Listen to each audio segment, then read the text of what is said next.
अस्सलाम वालेकुम and welcome to my channel eat healthy stay healthy. आज आप लोगों के साथ बहुत ही मज़े की ज़बरदस्त सी रेसिपी शेयर कर रही हूँ जो है हमारी गजरेला की रेसिपी। मैं आपको गाजर का हलवा तो सिखा चुकी हूँ, लेकिन आज मैं बनाने जा रही हूँ गजरेला। हलवाई स्टाइल गजरेला बनाएंगे, बहुत ही सिंपल है। और ये भी बताऊँगी कि बग़ैर खोए के आप इस हलवे में खोए का टेस्ट कैसे लेकर आ सकते हैं। तो बग़ैर टाइम ज़ाया किए हम शुरू करते हैं इस ज़बरदस्त से हलवे को बनाना। तो चलते हैं किचन में। अच्छा जी, ये देखें, ये यहाँ पे ना मैंने इसको जो गाजरें हैं तकरीबन ये मेरे पास 2 किलो गाजरें थी, तो इन्हें मैंने इस तरह से चॉपर में चॉप कर दिया है। अगर आपके पास गाजरें थोड़ी हैं, जैसे 1 किलो हैं या आधा किलो हैं, तो फिर आप उन्हें कद्दूकश कर लें। लेकिन जब ज़्यादा क्वांटिटी में होता है तो फिर कद्दूकश करना मुश्किल हो जाता है, इसलिए मैंने इसे इस तरह से चॉपर में चॉप कर दिया है। और अभी मैं आपके सामने भी थोड़ी सी आपको चॉप करके दिखा देती हूँ। मैंने चॉपर में डाली हुई हैं पहले से मैंने इसलिए कर दी थी ताकि टाइम जो है ना ज़्यादा ना लगी और वीडियो जो है वो ज़्यादा लंबी ना हो। तो अब मैं आपके सामने थोड़ी सी यहाँ पे कर लेती हूँ।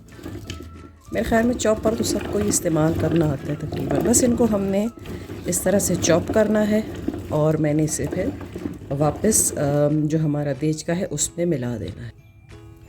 अच्छा जी, ये देखें, ये अच्छे से हो गई हैं चॉप, ये देखें, ठीक है जी। और अब हम इसे देचकी में ट्रांसफ़र कर देंगे और नेक्स्ट स्टेप मैं आपको दिखाती हूँ। अच्छा जी, अब इनको मैंने रख दिया है गाजरों को गैस के ऊपर और चूल्हा मैंने ऑन कर दिया है। अच्छा, अब नेक्स्ट हमने जिसमें डालना है, ये डालने हैं मैंने इसमें राइस। ये मेरे पास है 1/3 कप राइस, ठीक है। इनको मैंने 1-2 घंटे से पानी में भिगो के रख दिया था। और ये जो है हमारे पास है सेला चावल, जिससे हम बिरयानी या पुलाव बनाते हैं ना, ये वो वाले राइस हैं। तो इनको हमने पानी में 2-3 घंटे भिगो के रखना है और अच्छे से पहले वॉश करना है इनको। और अब मैं इसमें डाल देती हूँ ये भी।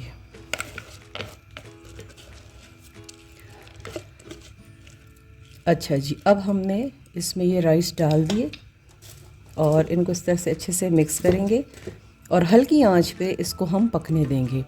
बस थोड़ा सा पानी हम इसमें डालेंगे, ज़्यादा पानी भी नहीं डालेंगे क्योंकि गाजरों में अपना पानी होता है, तो ज़्यादा पानी डालने की इसमें ज़रूरत नहीं है। बस थोड़ा सा पानी हम इसमें ऐड करेंगे और फिर इसे हम ढक कर रख देंगे। तब तक रखेंगे जब तक कि अच्छे से सॉफ़्ट नहीं हो जाती और पानी जो है इसका ड्राई नहीं हो जाता और चावल का दाना जो है वो खुश्क ना हो जाए। समझ आ गई आप लोगों को? तो चले, अब मैं इसमें थोड़ा सा पानी डाल देती हूँ। अच्छा जी, पानी मैंने इसमें डाल दिया है। बस अब हमने कुछ और नहीं करना, हमने इसको हल्की आंच पर रख देना है और इसको ढक देना है। बस ये फिर आधे घंटे बाद हम इसको दोबारा चेक करेंगे और ये इंशाल्लाह अच्छे से सॉफ़्ट हो चुकी होंगी, तो फिर हम नेक्स्ट इंग्रेडिएंट्स इसमें शामिल करेंगे।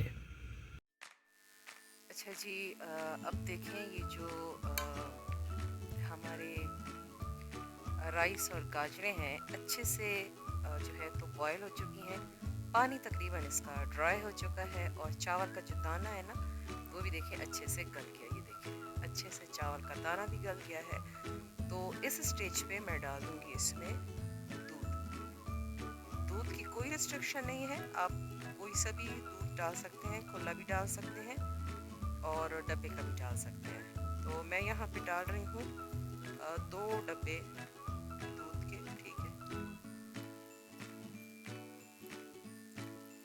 तो इस तरह से जी हमने इसमें दूध डाल दिया और दूध डाल के इसे मिक्स करेंगे और मिक्स करने के बाद हम इसे दोबारा से ढक कर रख देंगे मज़ीद आधे घंटे के लिए, ठीक है। आधे घंटे में ये अच्छे से सॉफ्ट हो गई थी, चावल का दाना भी अच्छे से सॉफ्ट हो गया था। और अभी मज़ीद हमने इसको आधा घंटा रखना है ताकि दूध में अच्छे से सॉफ्ट हो जाए और दूध जो है इसमें बिल्कुल हमने ड्राई करना है। तो इस तरीके से जब आप बनाएंगे ना तो इंशाल्लाह आपका जो गजरेला है ये बिल्कुल बाज़ार जैसा बनेगा। और